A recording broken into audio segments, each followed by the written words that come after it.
I woke up earlier than usual. The sun hadn't yet poured fully over the palms outside my bedroom window, but the light creeping in was enough to pull me from bed.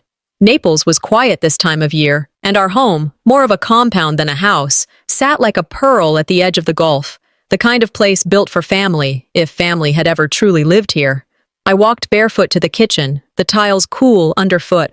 Everything was where it always was: the kettle, the linen napkins folded in thirds, the untouched lemon scones someone on staff baked every morning, even if no one ever ate them. It was all familiar, too familiar, like a photograph stuck in a frame for too long. My sister Sophrona had texted me the night before. "Let's do breakfast tomorrow, just us, 8 sharp, got something to run by you." When she said just us, she never meant it. I knew there would be papers, documents, proposals dressed in friendly language, tailored for compliance. At 8:05, I walked into the east sunroom where she was already seated, legs crossed, phone in hand, wearing that oatmeal cashmere that made her look soft, even when she wasn't. "Keziah," she said warmly, smiling, "I hope I didn't pull you out of something urgent." "No," I replied, settling in across from her. "Just breakfast, with my sister. That's urgent enough." She laughed lightly and reached for a folder sitting neatly on the table. "I'll make this easy," she said, sliding it toward me. "Just a temporary transfer of authority, legal housekeeping, really. Protects us during the audit window." I didn't touch it immediately.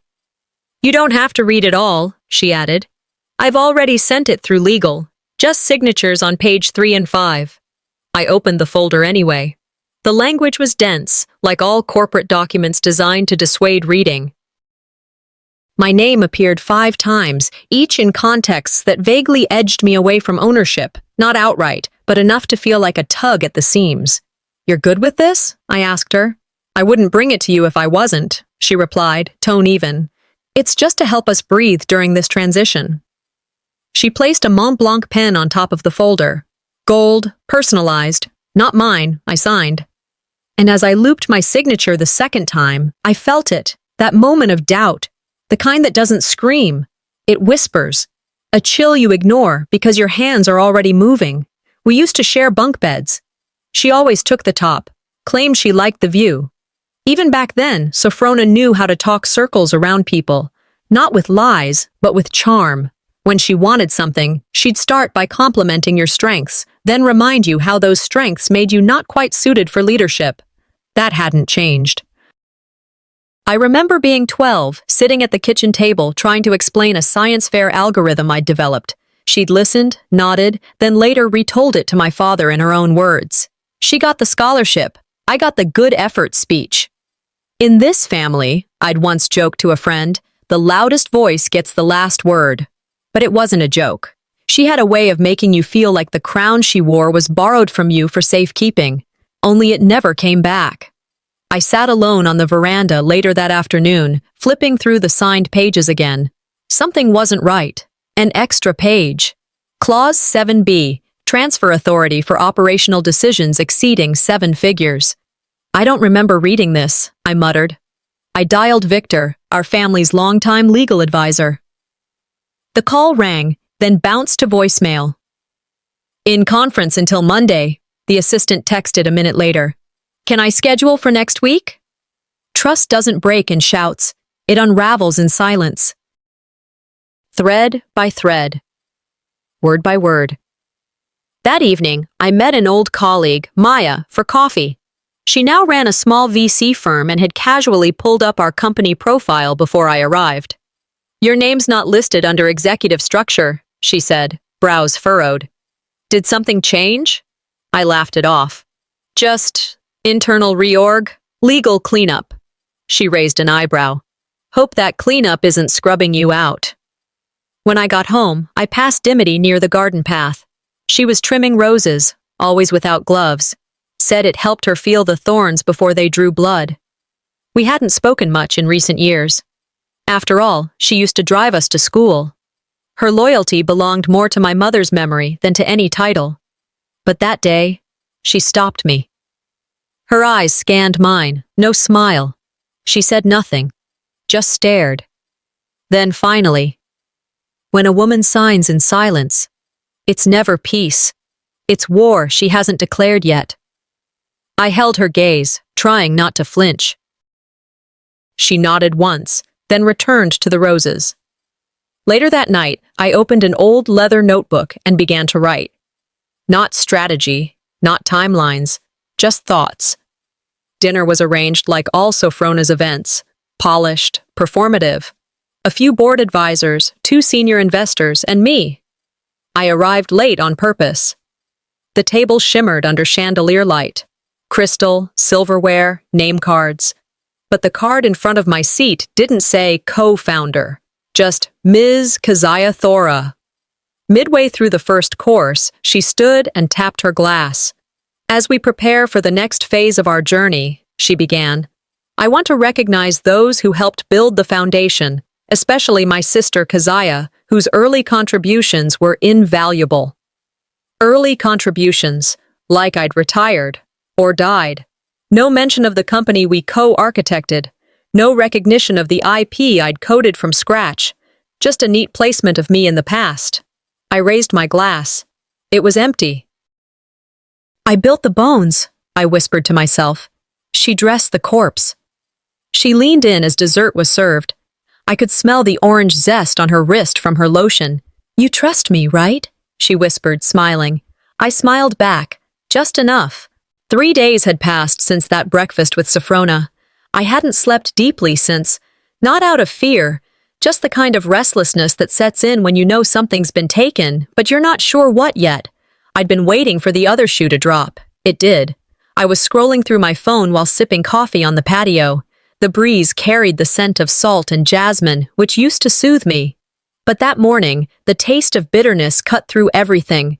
A friend from college, someone still vaguely connected to our company's orbit, had just posted a photo.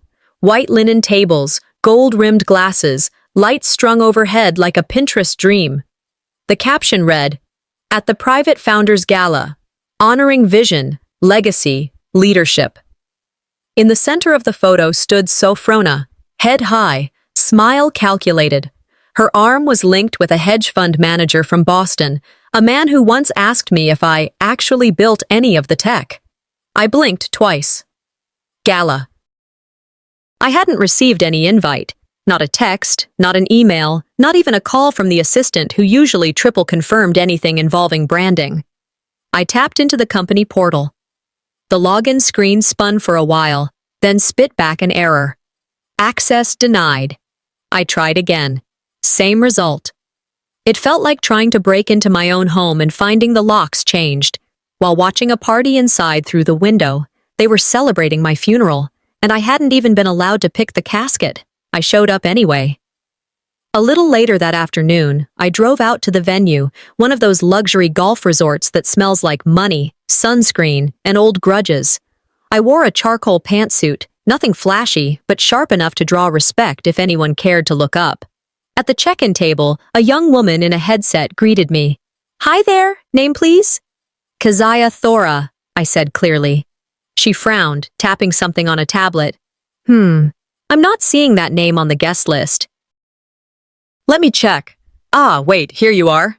She handed me a badge. It said, Support Team, Guest Logistics. For a moment, I just stared at it. My name was spelled right, but everything else was wrong. They told us you'd be helping out tonight, the girl offered, a little sheepishly. Sorry for the mix-up. I nodded like it was fine, like it didn't crack something in me. Inside, I clipped the badge on, walked with purpose, and took in the glances. Most people didn't recognize me, or pretended not to.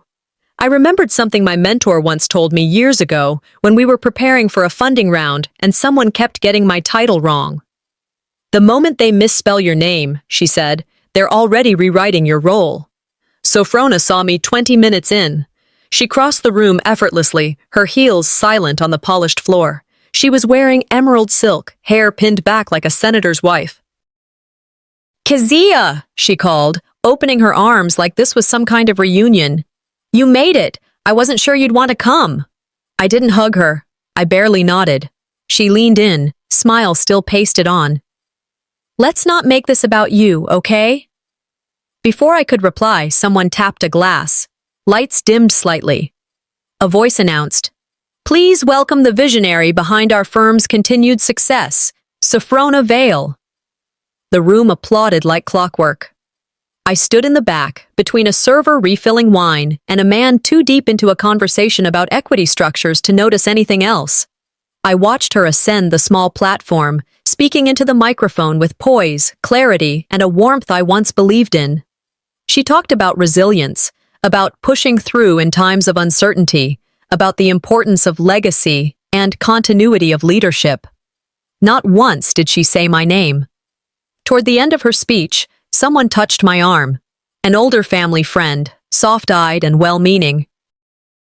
"Sweetheart," she whispered, "you mustn't be jealous. Sophrona's just stronger with the public, always has been." There it was again. That word, jealous.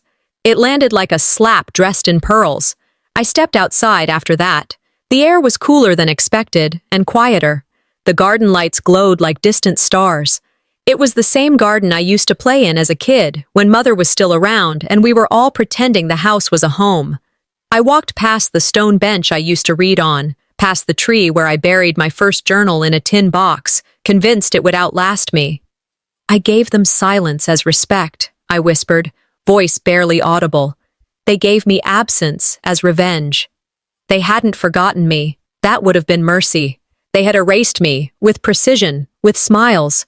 I pulled out my phone and opened a draft email to Maria, an attorney I once worked with who owed me a favor. I typed 3 lines, then stopped. Not yet. Instead, I stared at the blinking cursor and whispered, "I see you now, Sophrona. I see it all." As I was leaving, I passed a large glass wall near the event entrance. My reflection stopped me. There I was, badge still on, title still false, support team, guest logistics. I reached up and unpinned it, slow and deliberate, dropped it in the nearest trash bin without flinching. And suddenly, I was 14 again. At a science fair, holding a project I'd built from scratch, heart pounding, ready to explain the algorithm I'd taught myself over weekends. Sophrona had swooped in back then too, wearing a tighter blazer, with a speech memorized from my notes. She'd smiled at the judges, called it our work. She got the award. I got a participation certificate. "That was the first scar," I murmured. "But this is the first time I plan to mark back." When I reached the valet, I glanced at my phone. A new press release was trending. Founder Sophrona Vale to lead expansion initiative. Founder. As the car pulled up, I looked out at the lights behind me, then at the road ahead. So this is what erasure looks like. But I've learned one thing about ghosts. We always find a way back in. I told myself I was only going to the estate for a board update. That's what the email said at least. The kind that looked automated but carried just enough passive aggression to imply, "You're still welcome, but don't expect a seat." It was a warm afternoon. The type Florida does best. Humidity hugged your neck, but the breeze off the water made you forgive it. I parked in the side lot, where my badge still opened the gate. That, at least, hadn't been revoked yet. Inside, the air conditioning blasted like it always did. I walked past the gallery hallway, family portraits, legacy pieces, and on a pedestal by the marble staircase. There it was, the sapphire ring. Our mother's. Except it wasn't just on display. It was on someone's hand. A junior executive I barely knew. A girl with an MBA from some private school who once mispronounced blockchain in a meeting. She waved at me like we were old friends. My eyes dropped to the ring. I knew every curve of that setting. I'd seen my mother turn it on her finger when she was nervous, and I'd held it in my palm at her funeral, promising myself I'd earn it, not just inherit it. A voice from behind interrupted the moment. "Oh, didn't you hear?" It was my cousin Adrian, holding a glass of Prosecco too early in the day. Sophrona said it fit the new branding direction, legacy with a modern twist. I nodded once, mouth too dry for words. "That ring was supposed to be mine when you're ready to lead alone," my mother had said once.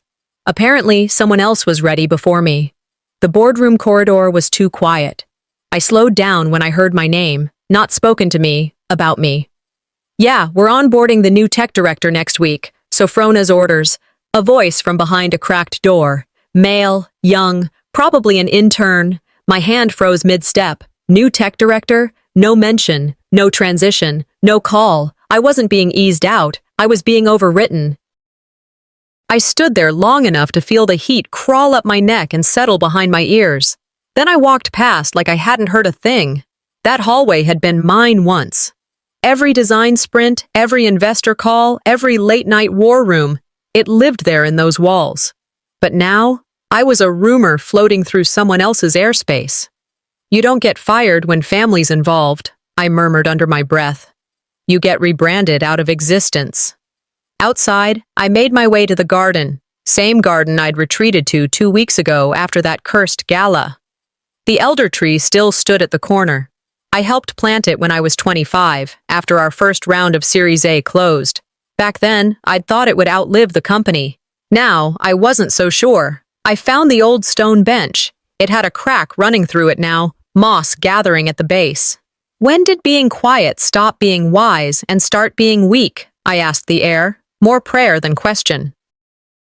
I pulled out the journal I kept in my bag, not the leather-bound one I used for work, but the old canvas one with creased pages and doodles from a decade ago. I sketched a mind map, legal backup, allies, data trails, dimity, not revenge, not yet, just clarity. I looked up at the canopy of the tree. Maybe this place was still mine, at least this corner of it. I wandered back into the house. No one said anything. A few staff nodded, some looked away. I didn't blame them. People aligned with whatever paid their rent, not whatever built the foundation. I passed my old office, or what used to be mine. The glass door now bore no name. The desk inside was clean, polished, waiting for its next occupant, not even a folder out of place. My favorite mug, the one that said, Code, Coffee, Conquer, was gone. A woman in janitor blues passed me with a mop bucket. She paused, smiled politely. I thought you moved out, Miss Keziah, she said. Not yet, I replied, the words smooth but cold. Just visiting what's left. I walked on, each step echoing through the hallway like it didn't belong to me anymore. They're not just pushing me out, I thought. They're rewriting who I was. That night, I drove home, my real home, the one in East Naples, far from waterfront estates and boardroom posturing. A place I retreated to quietly after we launched the company, where the floors creaked and the AC complained, but the silence was mine. I opened the small safe hidden behind the bookshelf. Inside was a hard drive, old but functional. It had everything. Early pitch decks, source code logs, IP filings, emails from our first CTO when we still worked out of my garage. I plugged it in, the fan humming as the files loaded one by one. They blinked into view like old friends showing up unannounced. I scanned folders. 2016, Prototype. Founder Ek Draft. Sophrona, Access Rec. I didn't need all of it yet. But I needed to know I had it. I picked up my phone and texted Dimity. Still have the original deed. Her reply came almost instantly. In the drawer. Just say when. I leaned back in the chair. The room was dim. No overhead light. Just a desk lamp and the sound of my own breath steadying. This time, I wouldn't be polite. Wouldn't wait. I whispered to myself. No rage, no theatrics. Just truth finding its shape. This time, I won't be silent. The store clerk looked at me, a little too politely, like I was someone she didn't want to embarrass, but had no idea how to help. Do you have another card you'd like to try? I blinked. Excuse me? She held up the card I'd just handed her, my business card tied to the corporate account. This one's declining. Says restricted access. I stared at it for a beat longer than I should have. Then I gave a clipped smile and pulled out my personal debit card instead. That one worked. I left the store without the drive I came for. I didn't need it, not yet. What I needed was answers. Back in the car, I opened my banking app. The screen spun for a few seconds before a message popped up. Session expired. Access revoked. I logged in again. This time, it flashed red. Account not found under this identity. I sat there, the Florida heat turning my leather seat into a sauna. The air conditioning hissed at me like it wanted to help, but couldn't. They hadn't just removed me from the table, they were erasing the chair. That same afternoon, I called the bank hotline. The woman on the other end, cheerful in a scripted way, explained that all company-linked accounts had been consolidated under new internal authorization. Who authorized that? I'm not able to provide that information without a compliance officer's clearance, she replied, unfazed. I hung up before I said something I couldn't unsay. The next morning, I pulled up to the estate unannounced. No call, no message, no request. Just walked in like I still had a right to. The security guard nodded like he recognized me, probably did, but his nod was slower than usual, and he didn't open the side gate. I used the front entrance instead. The house smelled like polished wood and citrus. Familiar, still cold. I headed straight to the home office, down the north hallway. The biometric pad glowed when I approached it, then flashed red. Denied. Again. Still denied. A passing admin, I didn't know her name, which meant she was new, paused when she saw me. She tucked a folder against her chest and tried not to look like she was watching me. I thought you'd already transitioned out of that space, she said, voice low. I turned to face her fully. Did Sophrona tell you that? She didn't answer, just offered a small shrug, the kind that says, I don't want trouble, but I also don't want to lie. Tell her I stopped by, I said, voice calm, and that I'm not done yet. She nodded, wide-eyed. I stood there a second longer, hand still near the lock. So now I'm a ghost with nowhere to haunt, I muttered to no one in particular, before turning on my heel and walking out. By noon, I was sitting across from Marcus Weaver, a private attorney who owed me more than a few favors. His office was tucked inside a strip plaza next to a dry cleaner and a dental clinic. Nothing about it screamed power, but I didn't need decor. I needed discretion. We sifted through my old company contracts, the ones I'd signed during the early days when I was still naive enough to believe family meant something in business.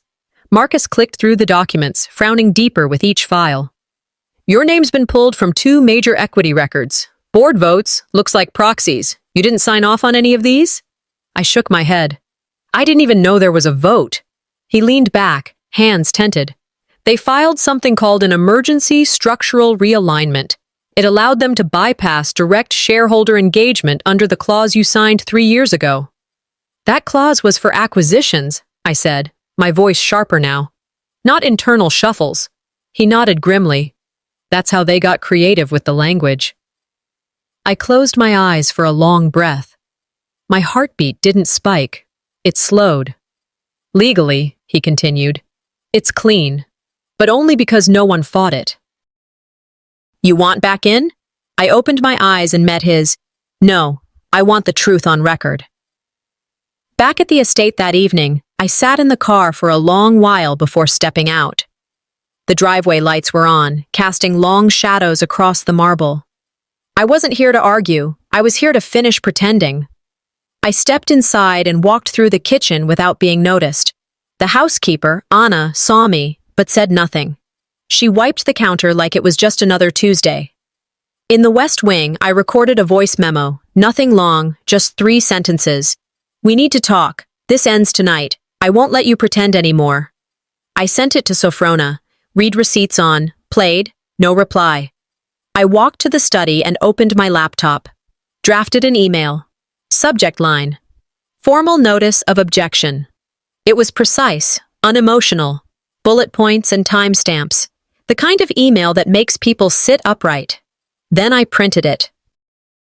I walked to the kitchen, placed the paper in the sink, struck a match, and watched it burn. You don't issue warnings to people who already crossed the line. You just act. I was done playing defense. As I left the estate, the porch light flicked on.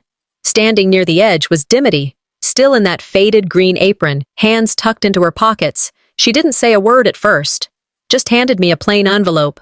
I opened it right there.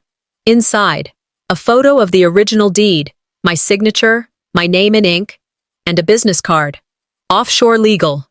Cayman Islands. I looked at her, one eyebrow raised. Her voice was dry, but certain. They took your name, but not your receipts. I tucked the items into my bag. That was all I needed. As I stepped off the porch, the night around me sharper than it had been when I arrived, I whispered what had been building since the day I signed that folder. Let them keep erasing. I've already started rewriting. The text from Sophrona came at 6:03 p.m., sharp. She never sent anything without an exact timestamp, like even her messages had to be calendar-worthy. Dinner tomorrow. Just us. No lawyers. Let's talk. I stared at the screen longer than I should have. That phrase, just us, had long lost its innocence. With her, just us, meant narrative rehearsal, a polished performance dressed in family tone. But I agreed. The yacht she chose wasn't just any vessel, it was the exact same one we'd celebrated our first funding round on 7 years ago. I remembered that night so clearly. We toasted over sushi platters and a bottle of champagne that cost more than my first car. She said, "We did it." I believed her. Now I pulled up to the dock with a blazer pressed crisp and no jewelry, not even earrings. I wasn't here to sparkle, I was here to see. She greeted me at the gangplank with a flute of wine and that signature smile, warm, polished, unreadable. "No hard feelings, right?" she asked, already walking ahead. "None," I said, following. I kept my hands visible, my eyes sharp. Dinner was set on the upper deck. A breeze teased the tablecloths just enough to feel expensive, not chaotic. Soft jazz played from hidden speakers, the kind chosen by someone who wants you to feel relaxed while they maneuver. She poured my wine herself. "I thought we needed a reset," she began, tucking a strand of hair behind her ear. "The last few weeks have been heavy. I don't want us to lose what matters." I nodded once, saying nothing. "We've been through so much together," she continued, eyes trained on me but voice aimed at nostalgia. "Remember pitching in New York? That investor who fell asleep during your AI demo? We laughed the whole flight home." I gave her a tight smile. "He wired the money the next morning," she chuckled. "Because I followed up with his assistant. See? Balance." "That's what we've always been." Her fork clinked lightly against her plate. "We need that again. This company, it needs us both, just in evolved ways." My eyebrows raised slightly. "Evolved?" "Let's not get stuck on labels," she said. "You've always been brilliant, Keziah, but some of your brilliance, it's quiet. Behind the scenes. Let me be the face, the voice. You don't want the press circuit anyway." "Let me guess," I said calmly, setting down my napkin. "My new role is either silent partner or just silent." She didn't flinch. "Why turn this into something cold?" "Because it is." After dessert, something citrusy and floral I barely tasted, she gestured toward the back of the yacht. "Come on," she said lightly. "Best views out there." I followed, heels clicking quietly on the polished wood. The sun was dipping low, brushing the waves in gold. We stood at the edge. She handed me a fresh glass. "To rebuilding," she said. I raised mine halfway. Then she leaned in. Her voice dropped into my ear, like a secret meant to wound. "You were never really one of us, you know. Dad just couldn't say no to your mother." I didn't move. The sea was quiet around us, deceptively calm. My grip tightened around the stem of the glass, but my voice didn't waver. "Then you should have drowned me when I was a child," I said flatly. "Would have been cleaner than whatever this performance is." She blinked. Just once. The silence between us broke like glass. I turned from her and walked back toward the table. The sky behind me was nearly dark now. Shadows had taken the chairs. I reached into my bag and pulled out a crisp envelope, unsealed, labeled. I laid it in front of her seat before she returned. When she stepped back to the table, she raised an eyebrow. "What's this?" "A boundary," I said. "Cross it again, and I won't just defend, I'll dismantle." She laughed, trying to lighten the air. "You're being emotional." "No," I replied, looking her dead in the eye. "I'm being factual. And you're uncomfortable because for once, I'm speaking in your language, contracts and consequences." She said nothing, but her jaw tightened. A small tick in her cheek gave her away. I finished my wine, placed the glass back with a soft clink. Dinner's over. The ride back to the dock was slow, the boat humming beneath us like it, too, was holding its breath. I sat inside, away from the wind, watching the lights on shore grow closer. The sunset had been perfect, red gold and wide, but it hadn't softened anything. Her words replayed in my mind on a loop. You were never one of us. Not a threat, a fact. I remembered a photo once taken in this very yacht. A group shot, board members, advisors, family. Sophrona stood dead center, smiling wide. I stood near the edge. That photo later made its way onto a magazine spread. When I saw it, I realized my face had been cropped out. Not by accident. She never planned to share, just to replace. Back home, I opened my journal and wrote down 3 names: Dimity, Greg, Hector. If I'm going to be a ghost, I might as well start haunting.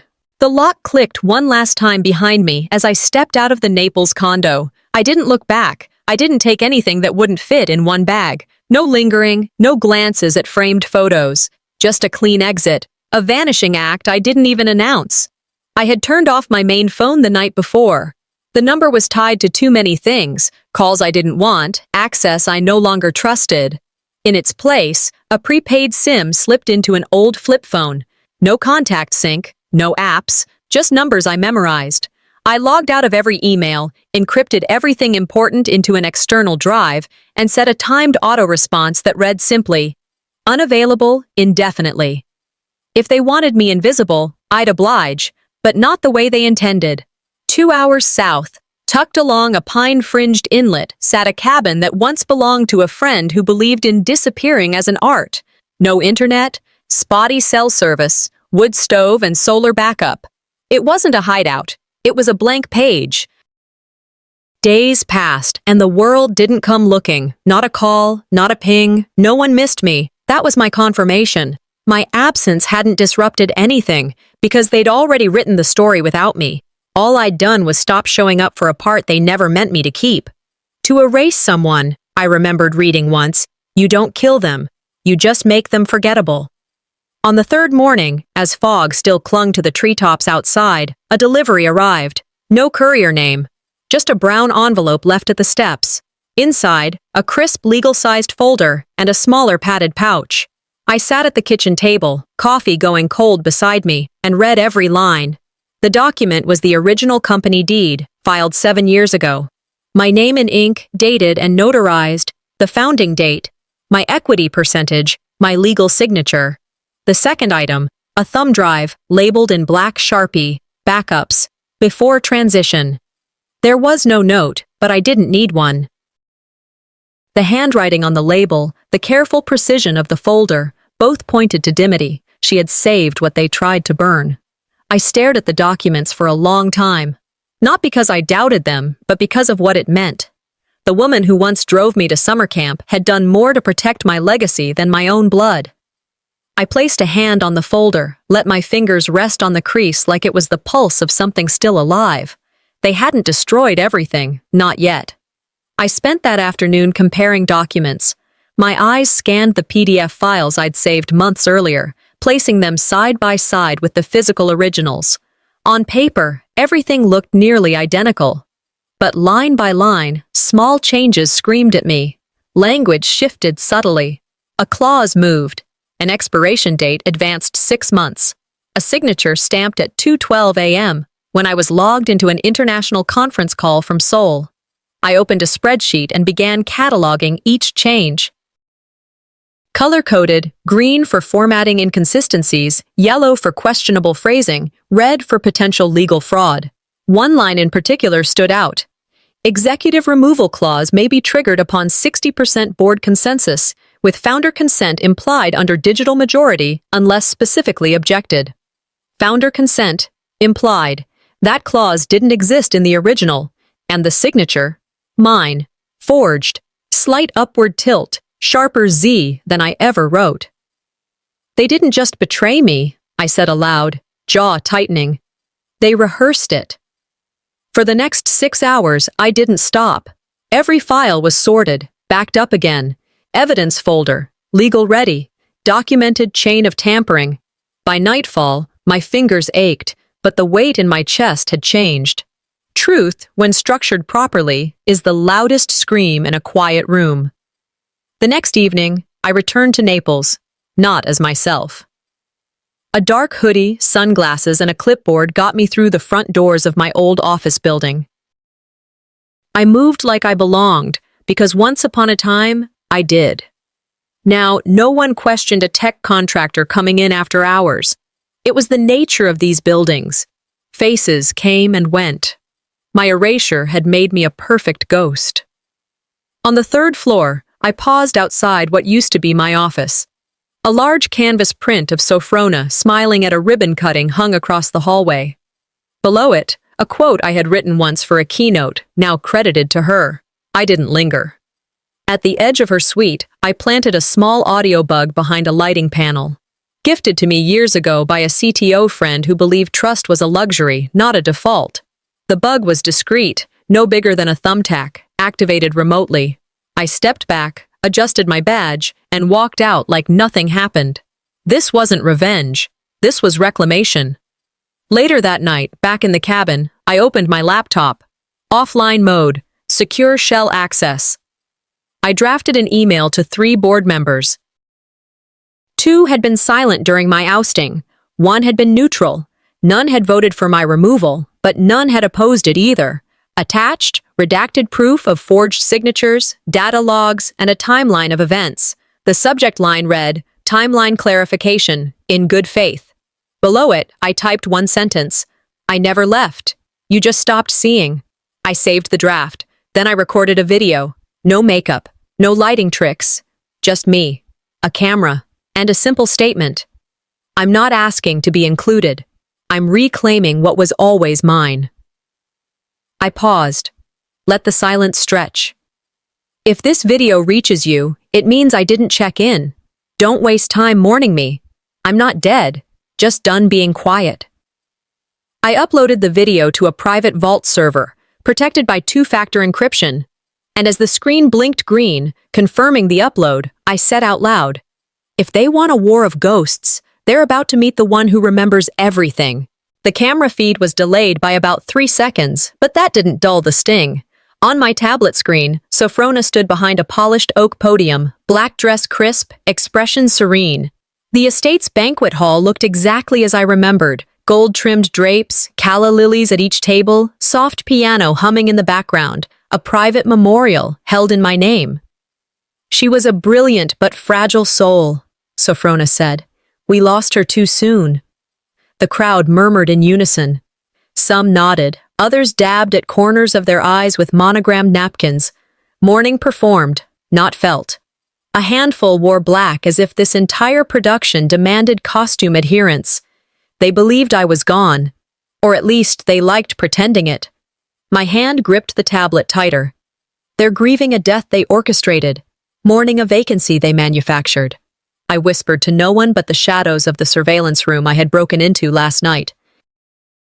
I recognized several guests, investors, ex-colleagues, even my high school biology teacher, all gathered under the pretense of loss, never once questioning why there was no obituary, no burial, only a carefully staged tribute. "And in honor of her spirit," Sophrona continued, "we are proud to launch the Kazaya Thora Innovation Initiative. My name, my vision, their branding."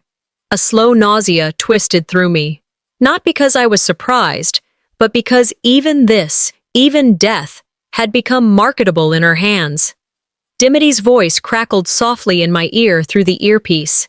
"Left corridor clear. No movement past the South Archive." I moved down the hallway, dressed like any other vendor. Clipboard, black shirt, inconspicuous. The estate's legal wing was quiet, lights dimmed to after-hours mode. I knew the codes, still remembered which screws had rusted and which drawers stuck halfway through the pull. Inside the records room, I knelt beside the third cabinet. Dimity guided me to it once years ago when we hit a founder contract for safekeeping. I used to think that was unnecessary. Now I knew better. The file I needed was stamped Emergency Transition Authorization. Not digital, physical, smart, no trace on servers, no audit trail, but sloppy enough to leave fingerprints. I flipped it open. Page 3 bore my signature, or what looked like it. I pulled up the original deed copy Dimity had sent me, laid it beside the forged document. The difference was subtle, a longer stroke on the K, a sharper tail on the H. But it was wrong enough to matter. The notary? A woman named Karen Fitch. I recognized the name. She used to lunch with Sophrona every Thursday. Last I heard, she relocated to Belize. I snapped photos of every page, uploaded them to my secure folder. No emotion, just process. They wanted paperwork? I murmured. Fine, I'll give them paper cuts. Slow and precise. The banquet hall hummed with polite laughter as I entered from the side. My veil covered most of my face. No one questioned my presence. Black attire, bowed head, moving with the crowd. Sophrona was seated at the center table now, surrounded by donors and board members. She looked radiant, even under chandeliers. Grief became her. I stood near the bar, sipping sparkling water. She was brilliant, I heard her say again, in a quieter moment. But not everyone's built for longevity. A few chuckled. She burned too bright, too fast. I always told her, pace yourself, sis. But Keziah was intensity wrapped in silence. I clenched the flute, not from rage, but from clarity. This was how she painted me, dead and dramatic. A cautionary tale, used to elevate herself. I didn't move, didn't speak, just listened, like I had been trained to do in our childhood. Sometimes, I thought, the most dangerous thing a woman can do is listen in silence. My phone buzzed once. Dimity? A photo? 2 lawyers standing outside the estate's east wing. The caption, meeting scheduled with her at 9 a.m. tomorrow, IP transfer on the table. They were finalizing the erasure. I opened the secure app and recorded a voice message for Greg. Just 4 words. Trigger Protocol 7. Tomorrow morning. We'd set it up years ago, a digital lockdown clause that activated if executive overreach met legal thresholds. I hoped he still remembered the terms. I knew he did. Greg never forgot details. I exhaled slowly. Not panic, not even dread. Just focus. This was the final act of a play they thought I'd exited. I was ready for the curtain call. Later that night, I returned to the surveillance room. The feed replayed from earlier. Sophrona at the podium, right before the launch announcement. I slowed it frame by frame. At the 30-second mark, her eyes flicked toward a man seated stage left, barely a second. But enough. A signal. I zoomed in. Jonathan Ruse, the firm's head of strategic partnerships. I remembered him well. He once told me, "You have the brain, but your sister has the presence." He nodded back at her. Tiny, calculated, and then tapped his phone. It wasn't just vanity. This was a plan. Legal, PR, financial, orchestrated. "You built a system around my silence," I whispered. "But I taught you the code." I closed the screen. Time to corrupt your data. The email landed in a spam filter I'd long since rerouted. A digital RSVP sent to a minor shareholder who hadn't checked his inbox in weeks. I intercepted it with 2 clicks. Their mistake wasn't sending it. Their mistake was assuming I was still in the dark. The event was branded as a celebration of legacy and leadership. Polished words with sharp teeth. I arrived in black, again. But not for mourning. This time, I was dressed for war. No one looked twice. My name wasn't on any list, but I had a badge. I'd cloned one from a press contact last year and printed it on glossy cardstock. Lamination buys you more than credibility. It buys invisibility. I passed through security. Straight face, low voice, polite nods. They thought I'd be buried under eulogies, I thought, as I slipped into the AV booth just off the main hall. Tonight, I raised the dead. In the sleeve of my jacket was a USB drive, a single file, no title, just truth. When the AV tech turned to answer a staffer's question, I swapped the drive with one motion. Clean. Quiet. I stepped back into the crowd. The storm wasn't loud, but it was coming. Sophrona took the stage with grace I used to admire. She moved like royalty, chin poised, voice warm, dress tailored to suggest humility without surrendering dominance. "I want to thank everyone," she began, "for standing beside us during what has been a season of rebuilding, reflection, and, yes, rebirth." Polite laughter. She went on to mention the board's resilience, the staff's loyalty, the investor's courage, and then, finally, me. My sister Keziah was instrumental in our early vision, she said. She laid the groundwork for so much of what we've accomplished. And while her path took her elsewhere, I carry her brilliance forward every day. Brilliance like an old photo, hung in a hallway but never dusted. The applause was gentle. But I watched the eyes. Some glimmered with genuine memory, others just scanned the room, calculating their next move. My fingers hovered over the remote in my lap. Next to me, a woman whispered to her date, "Didn't Keziah step down years ago?" I closed my eyes for half a second and saw the prep with Greg and Dimity. Hours of vetting timestamps, verifying audio, making sure what we had couldn't be dismissed as doctored. A lie repeated over applause still rots. I pressed the button. The screen behind Sophrona blinked, then flickered, then static. The room paused. And then, audio, her voice, clear. She was a genius, sure, but emotional, easy to push out once you work the lawyers. Gasps broke like glass in every corner. The screen stayed black, just her voice looping once more. She was a genius, sure. Sophrona's wine glass stopped mid-air. Greg stepped forward from the shadows, his binder in hand, his presence undeniable. "This recording," he began, voice calm, "was authenticated and time-stamped. It is part of an ongoing internal investigation." A chair scraped back. Someone stood, a board member, then another. The clapping from earlier didn't return. No one spoke to her. No one rushed to her defense. They didn't need to. The room was watching a ship sink in real time. Greg's voice continued, neutral as a scalpel. "We have verified multiple counts of forgery, unauthorized board manipulation, and coercive removal of a co-founder through proxy override." I stepped forward now. I didn't smile. I didn't gloat. I simply spoke. "Every signature you've seen from me after January 14th, I said. Fake, verified, audited, and very soon submitted to federal review." The room remained silent. Not even phones clicked. No one wanted to be the first to move. A motion was proposed. Board leadership freeze pending further review. The vote took 4 minutes. 8 in favor. 2 abstained. None opposed. Sophrona stood slowly, her face blank, her mouth opened, then closed. She began to speak, but the scrape of her chair across the marble drowned her out. I picked up a glass of water. No bubbles, no celebration, just water. I stood at the head of the table. "To legacy," I said, "the kind that doesn't rely on silence to survive." No clapping, no rebuttal, only eyes. I placed the glass down with a soft click, adjusted the cuffs of my jacket, and walked out. The echo of my steps followed me like applause no one dared offer aloud. They used to call me the quiet one. Now I'm the echo they can't mute. I wasn't just heard tonight. I was recorded. And so were they. Roxalana Blythe disappeared faster than a bad alibi. I called her the morning after the boardroom fallout. No answer. I left a voicemail, short and civil. Nothing dramatic. 2 hours later, I tried again. This time, her assistant picked up. "She's unavailable," the assistant said, voice clipped. "She's traveling indefinitely.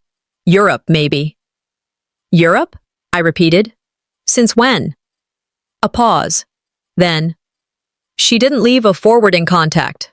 I can take a message?" I hung up. By noon, I was standing outside Roxalana's office downtown. The nameplate was gone. Her door was locked. Mail stacked behind the glass. Funny how people vanish when their signatures surface.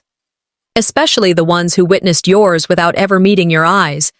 I didn't feel rage, just confirmation. This was a season of exposure, a weeding out. Every time someone ghosted, it drew a sharper outline of who was left, who still stood, who was worth keeping. I pulled out my phone and made a list. Not of enemies, that list had written itself. This one was of silence, people who once called me visionary in meetings but hadn't said a word since I reclaimed my name, names, dates, patterns. I wasn't angry. I was archiving. Later that afternoon, I sat in my kitchen, a bowl of untouched lentil soup in front of me, and turned on the news. The segment had already begun. A polished anchor with an impeccable part in her hair leaned into the camera and said, "Tonight, we're following up on the leadership controversy shaking one of Florida's fastest-growing tech ventures." On screen, my face alongside Safrona's, but not equally. "She was a visionary co-founder," the anchor said, "but was she also too unstable to lead?" We explore the timeline of what some insiders are calling a genius succession strategy. I blinked. They weren't just rewriting the truth, they were reframing it. Creative instability, the ticker at the bottom read. Emotional volatility cited by internal sources. I grabbed the remote, turned off the volume, then turned it back on. No panic, just review. They were doing what they always did, taking my silence and sculpting it into someone else's story. Flashback. My first TEDx talk, 5 years ago. I'd stood in front of a crowd of 400, voice steady, no slides, no script, just ideas, mine. Back then, they called me magnetic. Now, unstable, betrayal hurts, but spin demands correction. Greg arrived around 6 p.m., no knocking, no preamble. He let himself in like he used to in the early days when we built the company from my second bedroom. He looked exhausted. "They're split," he said, dropping his coat on the arm of the couch. "The board, half of them are scared. The rest, still loyal to her." "They all saw the footage," I said. "They did, and they all want it to go away." I sipped my tea. "I'm not here to be liked. I'm here to be documented." He smiled faintly, then sobered. "She hasn't responded to the filings. She's stalling." "She always does," I said. "That's her rhythm. Delay, distract, deny." "So what do? We go public. Not with emotion, with timestamps." Greg handed me an envelope. Inside, 2 affidavits, both notarized. One from a junior accounting staffer who'd flagged Sofrona's asset transfers. One from a lawyer who'd seen her override clause activations without board approval. And 2 spreadsheets. Quiet, damning. They didn't burn. They glowed. The next morning, I walked into the cafe where I used to write code until midnight, where I'd built our first product roadmap on napkins. Same tables, new staff.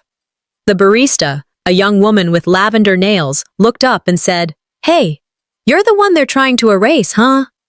I didn't flinch. Not trying. They almost did. A table of 3 nearby men stopped whispering when I walked past. One of them, probably mid-60s, leaned toward the others and said, "She built that company. I read the court filing. They tried to screw her over." I didn't say thank you. I didn't turn around. I just sat by the window and pulled out my tablet. You can spin a story, I thought, but people know the difference between a ghost and a builder. And I wasn't invisible anymore. That night, back at my place, I erased the word defense from my whiteboard. In its place, I wrote, truth, proof, power.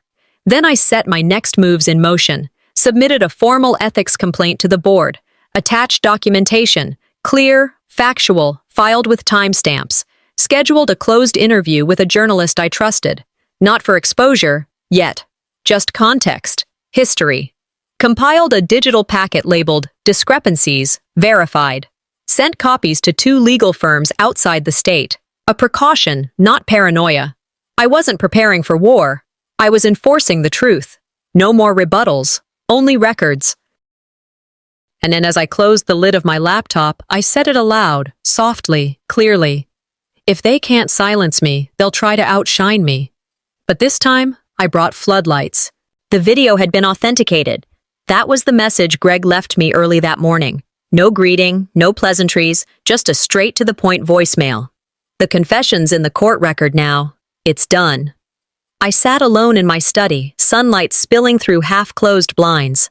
The room was quiet, except for the soft hum of the server tower beside my desk. I clicked the file and watched again. Sofrona's voice filled the speakers, casual, smug. Let her think she's still on the board. By the time she catches up, we'll have the IPO done. No emotion crossed my face. No tears welled up. I'd already cried everything I was ever going to cry over her. She didn't just underestimate me. She misread the woman she helped create. I forwarded the video to 3 places: a litigation firm, a regulatory investigator, and a journalist who owed me clarity, not a headline. Then I opened a fresh legal draft: complaint for misrepresentation and abuse of fiduciary duty. It wasn't drama. It was documentation. By noon, Greg sent another message: IPO deal collapsed. Just like that, investors pulled out within 24 hours of the video leaking. Regulatory agencies began freezing assets linked to Sophrona's side accounts.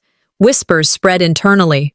Her team began hemorrhaging staff, assistants resigning, PR managers asking to be reassigned, and mid-level execs scrubbing their LinkedIn titles. I didn't smile. I didn't need to. I opened my calendar, moved a meeting back 2 days, and uploaded a new doc. Compliance addendum, legacy revision. No fire, just light. I didn't burn it all down, I said aloud. I just turned the lights on. That afternoon, a board meeting was held without me. I declined the invitation. Instead, I sent them a 1-page memo, attached with 1 line. Correction, not concession, no signature, just initials. The following day, I walked back into the estate for the first time since the fallout. It was early, and the morning air still carried the scent of fresh-cut grass. I entered through the staff door. No one stopped me. In the hallway, a housekeeper paused when she saw me. She looked away quickly. Another young staffer, one I barely recognized, slipped me a folded piece of paper as I passed. Inside was 1 line, handwritten, "Thank you for surviving." I stood in the doorway to my childhood room. It hadn't changed. Same wallpaper, same bedspread, same worn rug with a corner that never lay flat. But one thing was missing: the photo wall.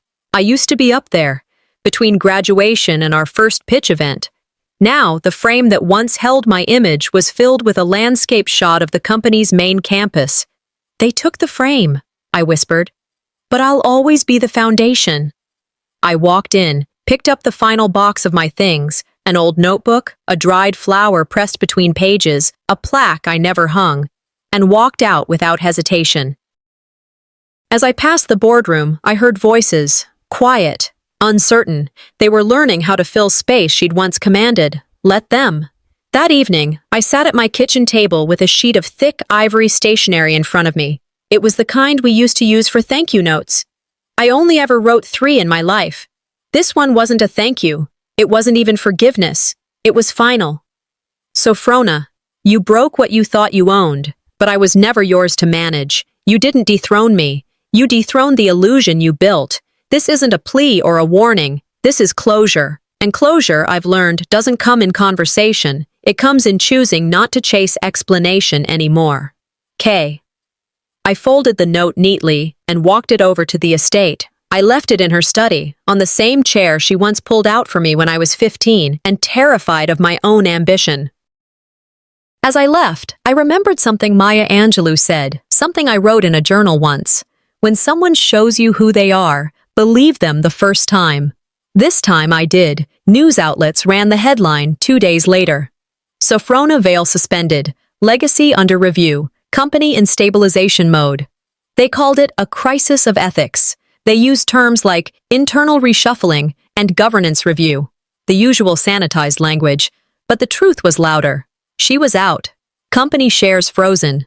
Her name scrubbed from internal portals. Public confidence shaken. I didn't take interviews. I refused media requests. Instead, I released a statement with 6 words. Truth needs no spotlight. It survives scrutiny. Then I drove to a tech hub across town. One I'd funded quietly years ago, long before the stage lights and business profiles. I walked through the front lobby and saw my name etched on a donor wall. Keziah Thora, founding mentor. No one tried to rename that. And that was enough. Later that night, I sat down with a blank piece of paper, a fresh business name, a new EIN, my own company, mine alone. No signatures but mine, no board but my conviction. It was never about revenge, it was about recognition. I didn't just survive their silence, I taught it to speak. I sat at the beachfront cafe, the same seat I used to claim during pre-funding days. Back then, I'd set up early with a notepad and my old laptop, chasing deadlines and investor calls over black coffee and occasional hope.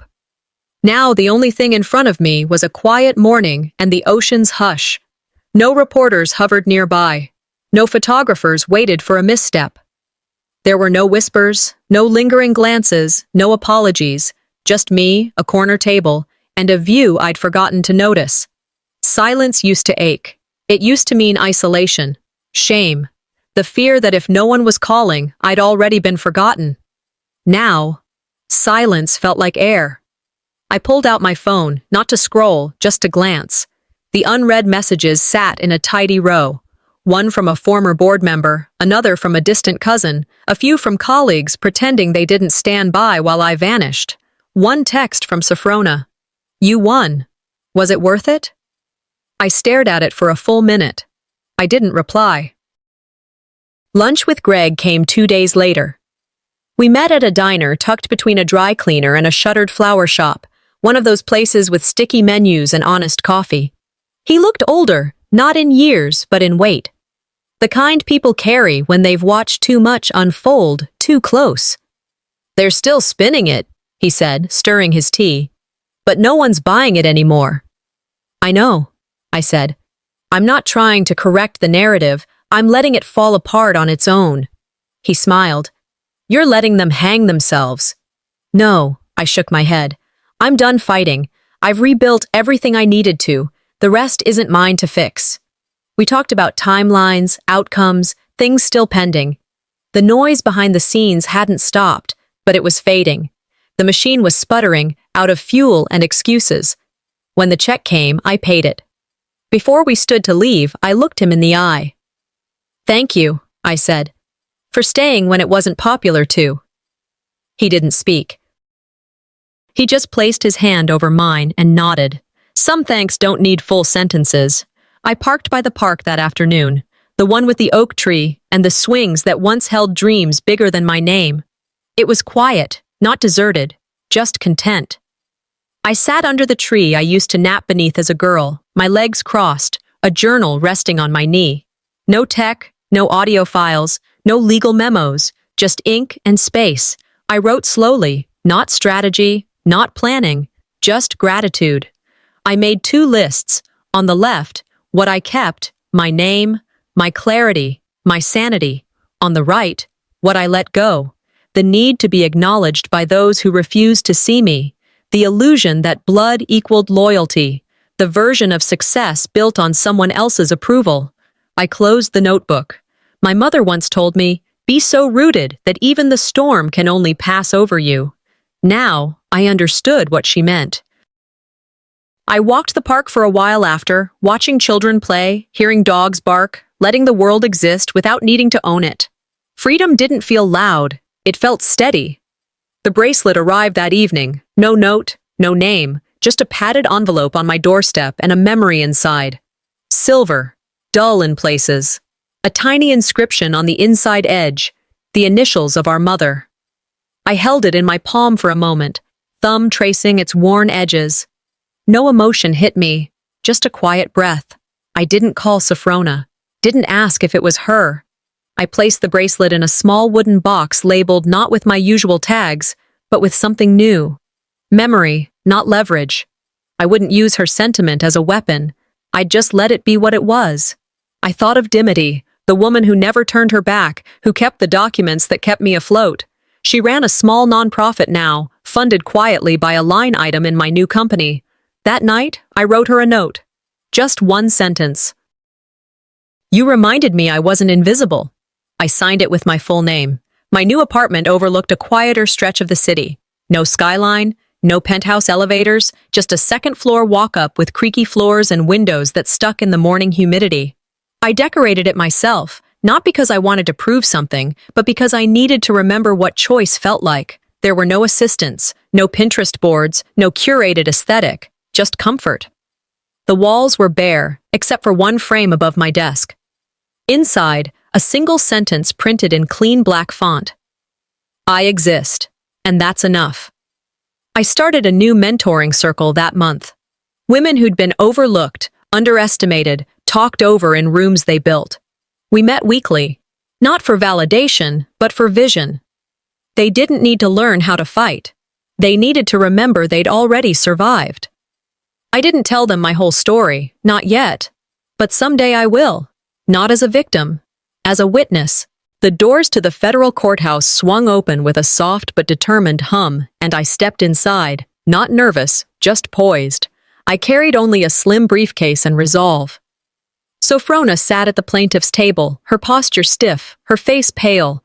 She had once ruled rooms with her presence, now she couldn't even own a chair.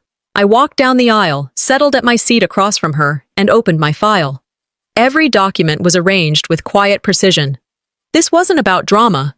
It was formal recognition of what I'd built, and what had been stolen. The arbitrator called the proceedings to order. My evidence followed with precision. Forged signatures time-stamped. The confession tape in clear audio. Dimity's notarized original deed. Backup logs exposing financial irregularities. I delivered it all with an even tone. These aren't accusations. These are receipts.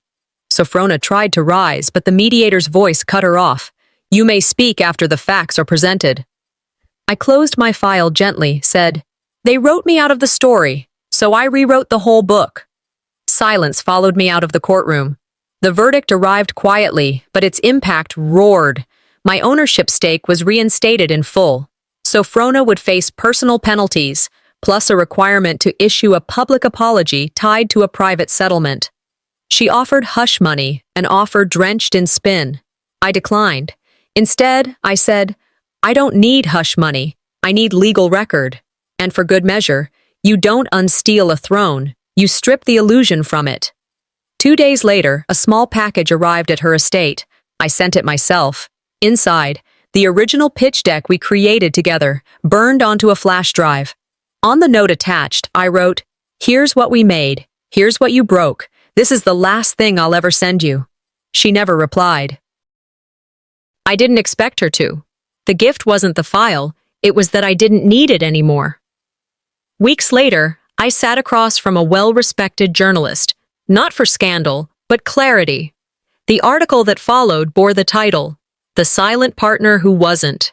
It spread gently, but its echo was powerful. Young women founders, seasoned professionals, elder women. Messages came pouring in. Thank you for showing strength. In the article I wrote, Sometimes the only way to reclaim your name is to say it louder than they ever wanted. I closed with, This wasn't revenge, it was a reminder. You can't steal from someone who already knows how to rebuild. This was the gift I promised them. Not destruction, exposure. And when they came home, I wasn't just waiting. I was ready, with a gift that would outlive us all.